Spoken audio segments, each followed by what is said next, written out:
నమస్కారం. నా పేరు శ్రీరామ్ శర్మ. గౌరవ Kerala high court single judge justice P Gopinath గారు ఒక కేసు ప్రొసీడింగ్స్ వీడియో కాన్ఫరెన్స్ ద్వారా అవుతోంది.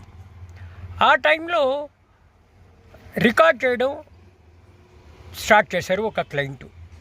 వాట్సాప్ ద్వారా వర్చువల్ కోర్ట్ ప్రొసీడింగ్స్ను రికార్డ్ చేసిన అడ్వకేట్ మాథ్యూస్ని తప్పుపట్టింది సదరు కోర్టు.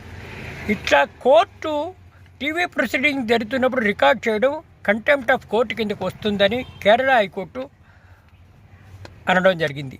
ఇట్లా రికార్డ్ చేయడానికి చట్టవిరుద్ధం అని కోర్టు వ్యాఖ్యానించడం జరిగింది.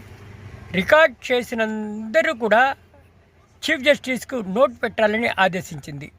ఇట్లా కోర్టు ప్రొసీడింగ్స్ను వీడియో రికార్డింగ్ చేయడం electronic video linkage rules for court of Kerala 2021 అనుసరించే అది విరుద్ధం, అది కంటెంప్ట్ ఆఫ్ కోర్ట్ అవుతుంది అని చెప్పేసి MD Eethappan and another versus RBI and others కేసులో తీర్పు ఇవ్వడం జరిగింది.